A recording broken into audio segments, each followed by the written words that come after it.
श्री शिवाय नमस्तुभ्यम। हर हर महादेव। दोस्तों, आप सभी लोग जानते हैं कि 25 मई 2026 यानी सोमवार को पड़ रही है ज्येष्ठ अधिक मास महीने की दशमी तिथि। और दोस्तों, ये वो तिथि है जो ज्येष्ठ महीने में पड़ने वाली सबसे बड़ी तिथि है, क्योंकि ये सोमवार के दिन पड़ रही है।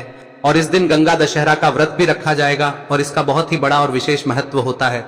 पूज्य गुरु जी ने कहा है, अगर कभी भी मौका लग जाए और ज्येष्ठ महीने की गंगा दशहरा सोमवार को पड़ जाए तो आप लोगों को 1 दीपक और 11 चावल के दाने वाला उपाय तो अवश्य ही करना चाहिए। और इन दोनों का संयोग बहुत ही कम आता है।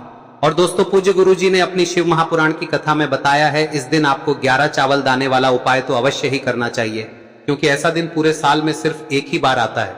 और दोस्तों, आप सभी लोग जानते हो कि सोमवार गंगा दशहरा का अगर सबसे बड़ा कोई उपाय है तो वो 11 चावल के दाने वाला उपाय है। तो दोस्तों, इस सोमवार के दिन आप लोगों को इस 11 चावल दाने वाले उपाय को जरूर करना है। बहुत सारे लोग होंगे जिन लोगों ने इस उपाय को न किया हो, मतलब पूरा साल निकल गया और उन्होंने किसी भी दिन इस 11 चावल के दाने वाले उपाय को न किया हो। पर दोस्तों, आपके पास एक आखिरी मौका बचा हुआ है जो कि 25 मई के दिन है। तो इस दिन आप लोगों को इस वाले उपाय को जरूर कर लेना है। भले ही आपने पूरे साल भर इस उपाय को ना किया हो, पर अगर आपने इस ज्येष्ठ महीने में पड़ने वाली गंगा दशहरा के दिन अगर इस वाले उपाय को कर लिया तो आपको इस उपाय को करने का वो फल मिलेगा जिसकी आपने कभी कल्पना भी नहीं करी होगी। इसीलिए आप लोग इस वाले उपाय को एक बार जरूर कर लेना, ताकि आप लोगों के हाथ से यह मौका ना जा सके और आपको इस उपाय को करने का फल मिल सके। दोस्तों, यह उपाय पंडित जी ने अपनी अभी की ही शिव महापुराण की कथा में बताया है, जिस उपाय को आज हम आपको बहुत अच्छे से समझाने वाले हैं।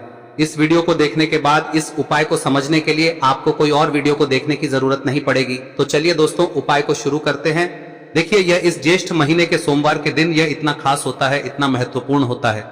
देखा गया है कभी कभी बड़े बड़े पूजा पाठ अनुष्ठान से जो मनोकामना पूर्ण नहीं होते, वो इस ज्येष्ठ महीने के दशमी के दिन एक छोटे से उपाय करने से ही आपकी मनोकामना पूर्ण हो जाती है।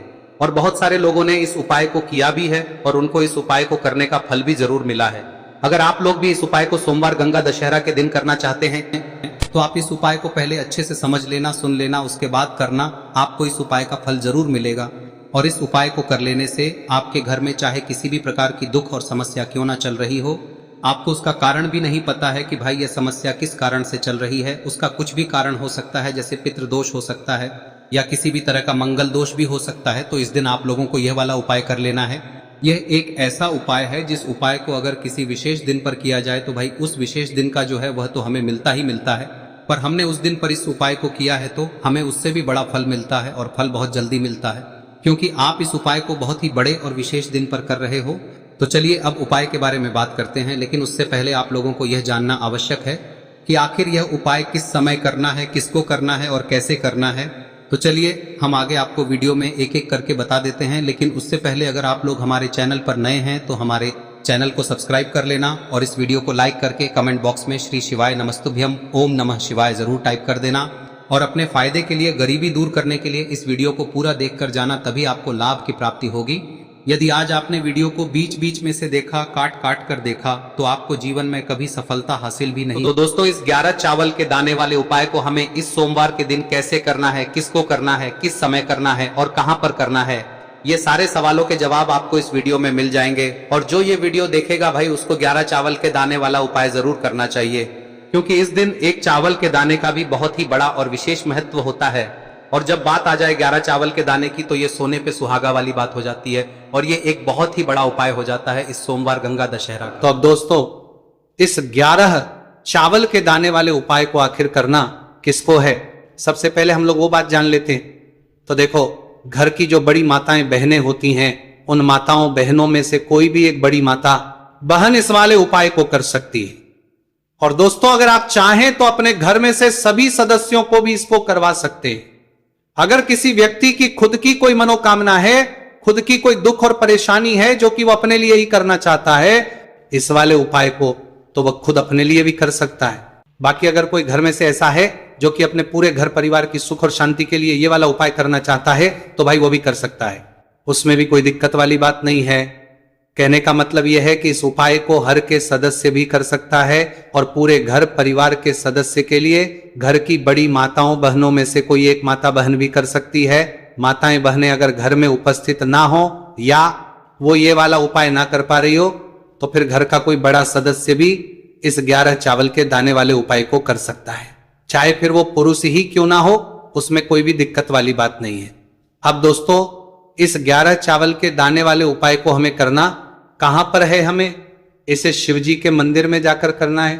बहुत सारे लोग प्रश्न करते हैं उपाय को करते समय, क्या हम इस उपाय को घर पर कर सकते हैं?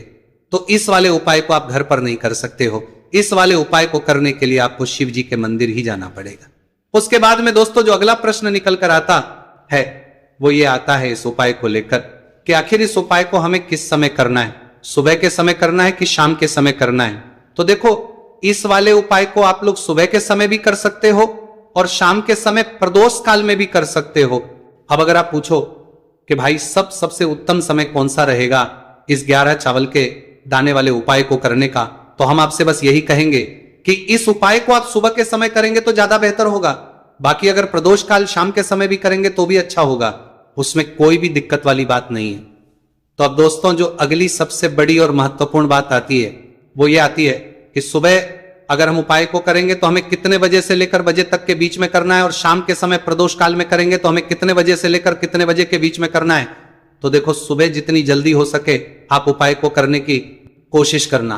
बाकी अगर किसी कारणवश लेट भी हो जाओ, थोड़ी देर भी हो जाए, तो 10 या 11 बजे तक भी आप उपाय कर लेना, पर 12 बजे से ज्यादा देरी ना हो, ठीक है? इस बात का ध्यान रखना। उसके बाद में दोस्तों अगर शाम के समय प्रदोष काल की बात करें, दोष काल का जो समय है होता है वो शाम के 6 बजे से शुरू हो जाता है। मतलब शाम के 6 बजे से लेकर 7 बजे के बीच का जो समय होता है, यह समय प्रदोष काल का समय होता है।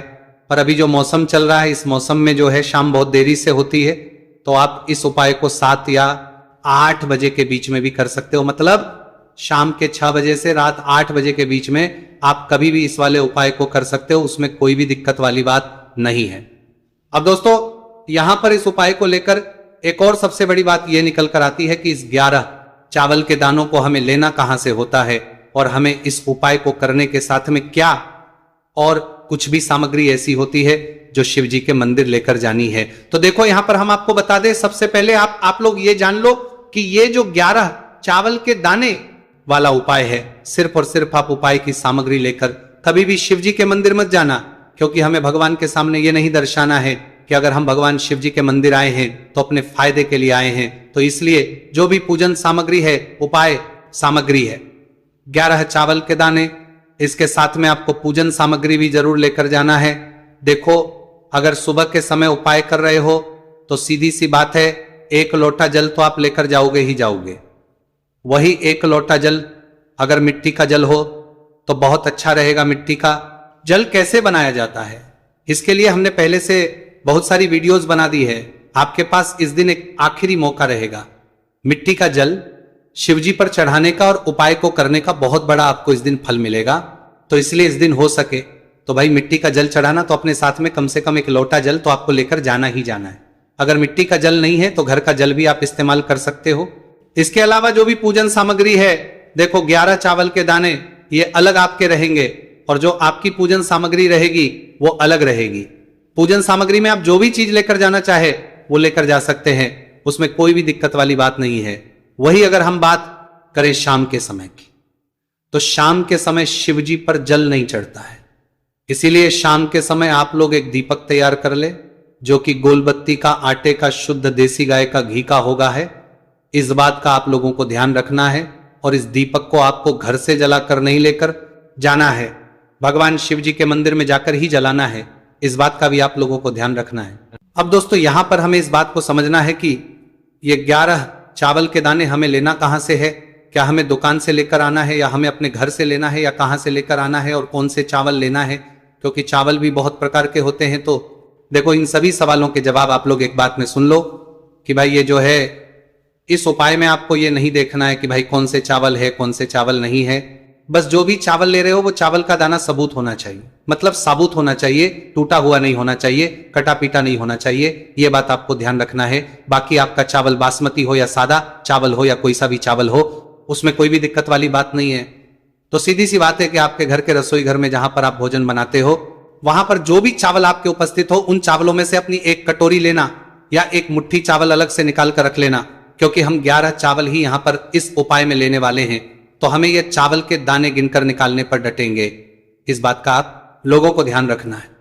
तो अपने उस चावल की कटोरी में से या चावल में से 11 ऐसे चावल के दाने आप लोग निकाल लो जो कि टूटे हुए ना हो, कट्टे पीटे ना हो, जिनमें कोई दाग ना लगा हुआ हो, है ना। अच्छे साबुत चावल के दाने 11 दाने आप लोग निकाल कर रख लो और इन किसी भी एक कागज की पुड़िया में या किसी एक छोटी सी कटोरी में आप लोग रख लो ताकि यह सुरक्षित रहे, आपके एक भी चावल का दाना इधर उधर ना हो और आपका उपाय भी पूरा अच्छे से हो जाए। तो भाई जैसे ही आपका उपाय की जो सामग्री है 11 चावल के दाने ये तैयार हो जाते हैं, उसके बाद में आपको जो भी अपनी पूजन सामग्री है सुबह के समय कर रहे हो तो एक लोटा जल या पूजन सामग्री जो लेकर जाना चाहो उसकी भी तैयारी कर लेना, और किस समय जा रहे हो तो भाई अपना जो दीपक है उसे तैयार कर लेना, ठीक है।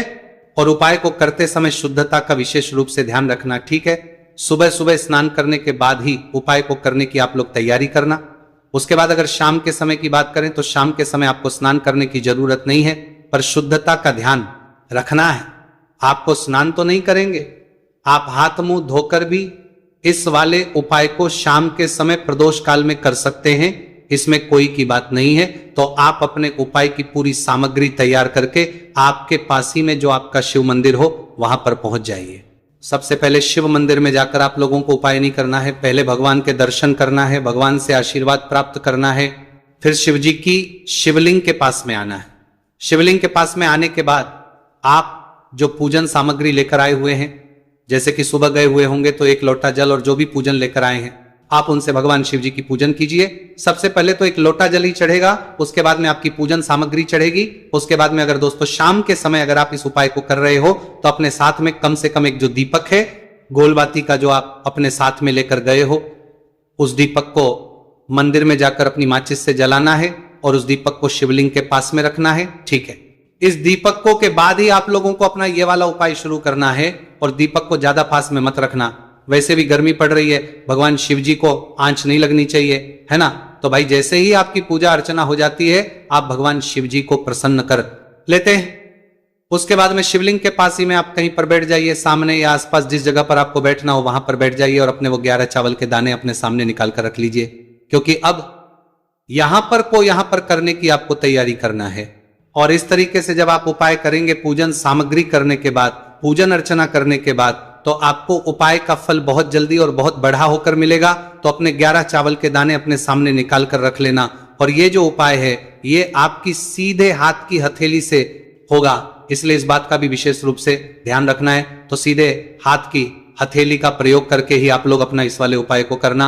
अपने सामने जो भी आपकी कागज की पुड्डियां हैं उसको रख लो, या कटोरी है तो भाई उसे अपने सामने रख लो और अपने वो 11 चावल के दाने निकाल लो, ठीक है। उसके बाद में दोस्तों अब आपको क्या करना है कि शिवलिंग आपके सामने होगी तो आपने वो 11 चावल के दाने एक एक करके आपको शिव जी के शिवलिंग के ऊपर चढ़ाना है। कहां पर चढ़ाना है? शिवलिंग के ऊपर चढ़ाना है, और कहीं पर भी नहीं चढ़ाना है, आपको अपने हथेली से शिवलिंग के ऊपर चढ़ना है। भले ही फिर वो अपने आप जलाधारी पर गिर जाए या मतलब वहीं पर गिर जाए, उसमें कोई दिक्कत वाली बात नहीं है, पर आप चढ़ाओ शिवलिंग के ऊपर ही। तो आपको क्या करना है, अपना पहला चावल उठाना है, श्री शिवाय नमस्तुभयम बोलना है और शिवलिंग पर चढ़ा देना है। इसी तरीके से दूसरा चावल का दाना उठा है, शिवलिंग पर चढ़ाना है और मंत्र बोल देना है, और फिर तीसरा चावल का दाना उठाना है, श्री शिवाय नमस्तुभयम बोलना है और चढ़ा देना है। इसी प्रकार से आपको पूरे 11 चावल के दाने एक एक करके शिवजी के शिवलिंग के ऊपर चढ़ाना है और भगवान से प्रार्थना करते जाना है। मतलब प्रार्थना तो आपको आखिरी में करना है, पर हर एक के दाने को चढ़ाते समय श्री शिवाय नमस्तु भयम जरूर बोलना है। उसके बाद ही में ये चावल का दाना शिवलिंग के ऊपर आपको चढ़ाना है। जैसे ही आपके 11 चावल के दाने शिवलिंग के ऊपर जाते हैं तो भाई उसके बाद में आपको क्या करना है, भगवान से अपनी मनोकामना बोलना है। मनोकामना भी कब बोलना है? जब आपका 11 चावल का दाना आपके सीधे हाथ की हथेली में हो और आप उसे चढ़ाने के लिए जा रहे हो, श्री शिवाय नमस्तुभयम बोलकर उस आखिरी चावल के उस शिवलिंग के ऊपर चढ़ा देना और भगवान से फिर अपनी वह मनोकामना बोल देना। जिस मनोकामना के लिए आप लोग अपना ये वाला उपाय कर रहे हो, जिस भी दुख और परेशानी के लिए आप लोग अपना ये वाला उपाय कर रहे हो, उसके बाद में जैसे ही आप अपनी मनोकामना बोल देते हो आपका ये वाला उपाय पूरा हो जाता है। पर दोस्तों, उपाय को करने के बाद आप लोगों को 2 मिनट भगवान शिव जी के मंत्र का जाप जरूर करना है, और मंत्र का जाप करने के बाद भगवान एक और बार प्रार्थना करना है अपनी मनोकामना के लिए या अपनी जो भी दुख और परेशानी है उसके लिए। इसके बाद में आप लोग भगवान को देखकर, भगवान से प्रार्थना करके, उनसे आशीर्वाद लेकर वहां से उठ सकते हैं और अपने घर पर जा सकते हैं। बस दोस्तों, यहां पर यह वाला उपाय पूरा हो जाता है। इस तरीके से जो भी व्यक्ति छोटी छोटी चीजों का ध्यान रखते हुए इस 11 चावल के दाने वाले उपाय को करेगा, निश्चित सी बात उसे उसकी मनोकामना जल्द ही पूर्ण होगी, और जो भी दुख और परेशानी है वो भी बहुत ही जल्दी दूर होंगे। और दोस्तों, अगर आपको हमारी ये वीडियो पसंद आई हो तो हमारे इस वीडियो को लाइक और चैनल को सब्सक्राइब जरूर करें। हर हर महादेव, ओम नमः शिवाय। देखिए, मार्गशीर्ष मास के दिनों में विशेषकर भगवान शिव और माता पार्वती और विष्णु भगवान का पूजन किया जाता है। अब साथ ही साथ पूर्णिमा का दिन भी पड़ गया है, तो ऐसा समझ लीजिए आपके जीवन में धन भी आएगा, सुख भी आएगा, धन बढ़ेगा भी, और साथ ही साथ आपके जीवन के सारे संकटों को भगवान शिव जी दूर कर देंगे। तो चलिए सबसे पहले बात कर लेते हैं सबसे पहले उपाय की, जो कि गुरुवार वाले दिन आपको विशेषकर करना है। और इस उपाय को करने से आपकी कोई भी ऐसी इच्छा, कोई भी विश जो अभी तक अधूरी है, पूरी नहीं हो रही है, तो आपकी बड़ी से बड़ी विश और मनोकामना भी पूरी हो जाती है जब आप गुरुवार पूर्णिमा वाले दिन इस पहले उपाय को कर लेते हैं। तो देखिए, आप सभी जानते हैं कि श्री हरि विष्णु जो है उन्हें तुलसी दल सबसे प्रिय है। बिना तुलसी माता के श्री हरि विष्णु अधूरे हैं, और बिना तुलसी पत्तों के श्री हरि विष्णु का भोग अधूरा है। अब श्री हरि विष्णु को प्रसन्न करके आप अपनी किसी भी मनोकामना को पूरा कर सकते हैं, क्योंकि श्री हरि विष्णु प्रसन्न हो गए तो आपकी कोई भी विश और इच्छा, मनोकामना अधूरी नहीं रहेंगी। तो आपको तुलसी के 5 पत्ते लेने हैं। अब ये 5 तुलसी के पत्ते जो आपने लिए हैं, ये 5 तुलसी के पत्ते आपको श्री हरि विष्णु को अर्पित करने हैं। अपने घर के मंदिर में ही ठीक है, ऐसा आपको करना है। आपके घर में श्री हरि विष्णु की कोई मूर्ति है, प्रतिमा है, वहां पर यह 5 तुलसी के पत्ते आप रखें, और साथ ही साथ एक देसी घी का दीपक गोल बाती का आपको लगाना है, और ओम नमो भगवते वासुदेवाय नमः इस मंत्र का आपको 11 बार जप करना है। देखो मंत्र कौन सा है, ओम नमो भगवते वासुदेवाय नमः, और फिर श्री हरि विष्णु से अपनी विश, अपनी इच्छा, अपनी मनोकामना कह देना, और फिर देखना आपकी विश और इच्छा, जो भी आपकी मनोकामना है, जो भी अपने जीवन में आपको चाहिए। अगर निर्धनता बहुत है, आप अपने घर से गरीबी को दूर करना चाहते हैं, या फिर धन आपका बढ़ता नहीं है, आप चाहते हैं कि आपका धन बढ़े, या फिर आपके घर में फिजूल खर्ची बहुत होती है, पैसा आपके पास नहीं रुकता है, आप चाहते हैं कि पैसा आपके पास रुके, या फिर घर में कोई व्यक्ति ऐसा है जो बहुत बीमार रहता है, या फिर किसी का विवाह नहीं हो पा रहा है, तो जो भी आपकी इच्छा है, जो भी आपके विश है, बस एक बार श्री हरि विष्णु से कह दें। दिन है, साथ ही 7 साल का सबसे बड़ा दिन है। यह दिन इतना उत्तम है कि जो आप श्री हरि विष्णु से मांग लेंगे, जो उनसे कह देंगे, वह आपकी विश, आपकी मनोकामना को बहुत जल्दी पूरा कर देंगे। तो यह पहला उपाय है। चलिए बात करते हैं दूसरे उपाय की।